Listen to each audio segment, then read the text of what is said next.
Bonjour à tous, j'espère que vous allez bien. Je voulais faire cette vidéo sur les solutions pour les enfants, les petits-enfants spécifiquement, parce que j'ai pas mal de personnes qui posent des questions par rapport à ça. Et puis que surtout, en fait, j'ai l'impression que par moment, on ne sait pas trop quelles sont les solutions qu'on pourrait utiliser, pas quelles solutions on pourrait utiliser pour telle ou telle problématique. Et qu'en fait, de simplement pouvoir prendre confiance dans l'utilisation petit à petit, en sachant qu'il y a des règles de base, évidemment, à respecter pour l'utilisation avec les enfants. Alors, je vais parler des tout petits, et puis après, il y a plein de choses, évidemment, si elles s'appliquent aux plus petits, elles s'appliquent évidemment aux plus grands aussi par rapport à ça. La base, c'est comme pour nous les adultes, pas ni dans les yeux, ni dans les oreilles, ni dans le nez, directement les huiles essentielles. On commence par la base, c'est vraiment bien. Au niveau de la prise à l'interne, on ne prend normalement rien à l'interne avant 5-6 ans, sauf exception, d'accord?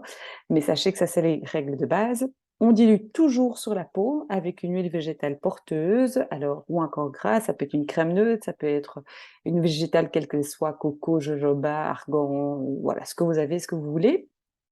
Faites au plus simple, mais sachez que c'est toujours ça qui est mieux et que souvent on va agir aussi sur la zone concernée quand il y a des petites douleurs ou des choses comme ça par rapport à l'enfant. Et bien sûr, règle de base, si les symptômes persistent après 2-3 jours, eh bien on va consulter son médecin. J'ai juste mes petites notes là pour pas oublier évidemment et avoir un petit peu une structure, mais globalement, ce qui est important de comprendre, c'est qu'en fait, la constance d'utilisation, c'est ça qui va permettre de vraiment pouvoir comment dire? Qui va permettre de pouvoir avoir du résultat aussi parce que c'est pas juste en faisant un one shot qu'on va arriver à vraiment avoir du résultat au niveau des problématiques, voilà, ça peut être de la peau ou d'autres petites choses qu'on 1re chose, dont je voulais aborder, le chose qui bon, qu'on parle fréquemment évidemment parce que, les enfants et les petits bébés, ils en ont tous à un moment donné, qu'ils soient en collectivité ou pas.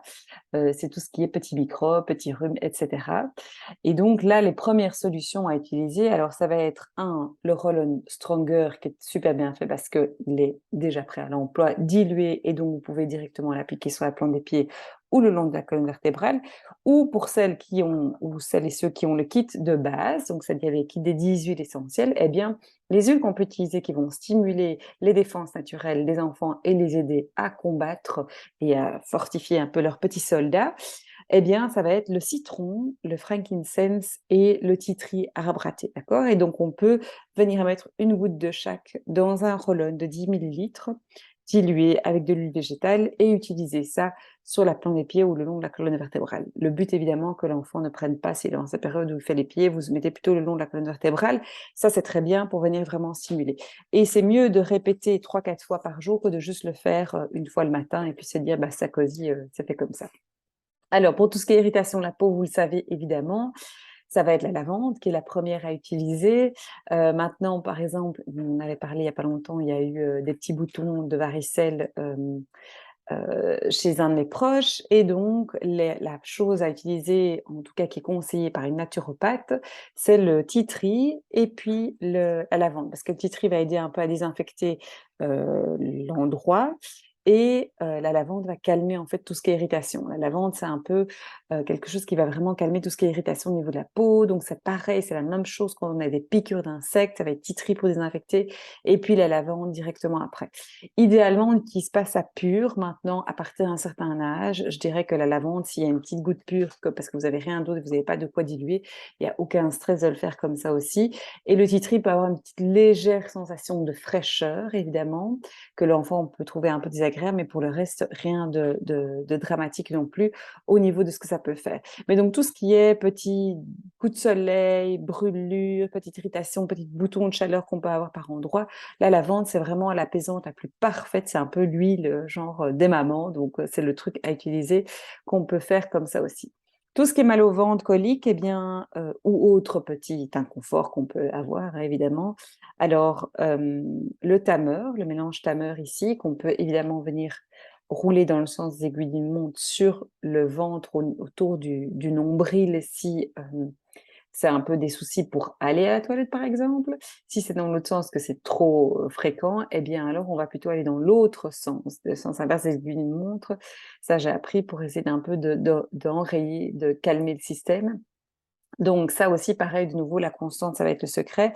Les autres huiles qu'on peut utiliser, si on n'a pas le tamer, par exemple, chez soi, ça va être la lavande ou le gingembre, par exemple, qui est très, très bon aussi pour vraiment venir apaiser tout ce qui est au niveau de la sphère digestive pour les enfants.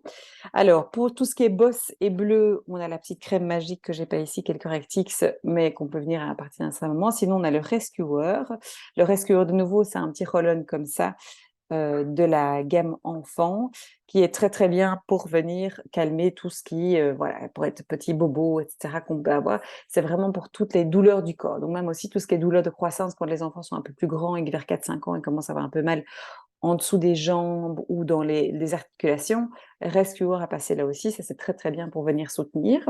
Blessure, coupure, titri, n'hésitez pas, je le dis souvent, mais on a peur des fois de l'utiliser, mais en fait c'est un des meilleurs désinfectants naturels qu'on peut utiliser, qui va vraiment venir assainir, aider à cicatriser aussi. Donc c'est vraiment excellent pour tout ce qui est voilà, petite blessure, coupure, quoi que ce soit qu'il pourrait avoir, même si on voit le sang, pas se stresser par rapport à ça, on peut mettre du titri et si vous n'avez pas la possibilité de le diluer, c'est toujours mieux, mais si vous n'avez pas la possibilité de le diluer, mettez une goutte comme ça directement, ça marche vraiment très très bien.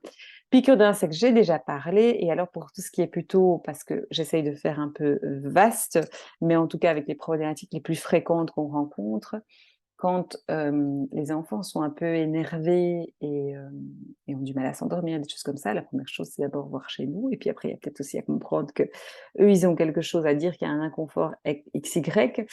Mais pour les aider, évidemment, on peut diffuser un petit peu dans la chambre. Toujours, je vais parler de la diffusion tout de suite, mais toujours avant que l'enfant rentre dans la chambre. Et puis on arrête la diffusion. Assez important. L'idéal, c'est aussi de faire un petit massage relaxant sur la plante des pieds. Ça ne doit pas durer des milliers des heures, mais c'est vraiment le fait de connecter aussi avec son enfant et de pouvoir lui amener ce moment de réconfort. Et donc, les huiles qu'on va utiliser pour ça, ça va être la lavande, par exemple, ça va être le cedarwood, ça va être le mélange calmeur qu'on a ici, qui est tout prêt à l'emploi et qui permet vraiment voilà, de calmer hein, tout ce qu'il peut avoir, parce qu'il y a certains moments, quand ils sont tout petits, ben, on ne sait pas toujours comprendre ce qu'ils ont. Et puis le mélange Serenity aussi, quand ils sont un petit peu plus grands, qu'on peut utiliser, qui est bien aussi pour calmer, qu'on peut utiliser en diffusion, ou juste mettre peut-être une petite goutte sur le doudou ou autre. Moi, j'aime toujours bien privilégier le moment un peu massage, même, bon, moi j'ai les plus grands, mais je veux dire, même quand ils sont tout petits, c'est vraiment le fait d'allier le contact avec cette odeur qui va venir aider et c'est vraiment la conscience qui va faire en sorte que ça va avoir du résultat aussi. Donc voilà. Un petit mot sur la diffusion. Donc comme je disais, si on diffuse dans la chambre d'un enfant parce qu'il est un petit peu enrhumé ou quoi que ce soit et que donc on veut stimuler ses défenses naturelles, on va le faire 20 à 30 minutes avant qu'il rentre dans la chambre et puis on va éteindre la diffusion, sortez le diffuseur, enfin ça va, vous faites comme vous voulez, mais c'est important que ça ne reste pas que la diffusion ne reste pas en marche quand il est dedans. Quand ils sont un peu plus grands, c'est un peu plus différent. On peut un peu mettre un peu plus de laxisme là-dedans, mais ça, je laisse à chacun de pouvoir faire comme il le souhaite. Moi, ma fille, elle a son petit diffuseur dans la chambre. Mon fils aussi, il a son diffuseur dans la chambre. Ils ont voilà, 9 et 13 ans, donc ils sont plus grands, donc c'est différent aussi. On n'a pas d'intérêt de diffuser les huiles mentholées type peppermint ou les huiles fortes comme l'origan ou le clove, par exemple, le clou de girofle. Ce sont les huiles qui sont trop fortes, trop agressives, trop excitantes pour les enfants. Ça n'a pas d'intérêt du tout. Donc, on va privilégier vraiment les huiles qui sont calmantes plutôt dans la chambre d'un enfant pour vraiment créer cet espace de sérénité, de calme, de relaxation, de paix, voilà, ce que vous voulez mettre là derrière. Mais donc, ça va être la lavande, bien sûr, le Serenity, le cedarwood, wild orange, camomille romaine, par exemple, le frankincense, le copaiba, pourquoi pas, etc. Tout ça, ce sont des huiles qu'on peut vraiment diffuser sans aucun problème. Et puis, dans les pièces communes, des pièces de vie dans lesquelles on est, on peut diffuser sans problème. Sachez que, en fait, c'est 10 fois moins mauvais, vu le nombre de charges qu'on a dans la plupart des maisons avec certains produits de nettoyage et cetera, de diffuser une odeur pour assainir la pièce, par exemple avec du citron ou avec, un mélange rafraîchissant comme le air, des choses comme ça pour vraiment assainir et un peu enlever tout ce qui est, voilà, les agents, pas très chouettes et les agents pathogènes, plutôt que de venir, spritcher un spray, rempli de produits, chimiques. Donc la diffusion avec, tant qu'on diffuse pas 10 heures d'affilée sans aérer, sans avoir un espace assez vaste, il y a vraiment aucun souci quand l'enfant est avec nous dans une pièce qui est plus grande que sa chambre pour diffuser. C'est juste une question de bon sens, en fait, et de se rendre compte aussi et puis voilà, n'oubliez pas d'écouter votre, petite voix et votre intuition de maman et de papa pour faire ça comme, bon vous semble. Voilà, j'espère que c'était pertinent et je vous souhaite de passer une belle fin de journée ou une belle journée si elle commence. À tout bientôt, bye bye.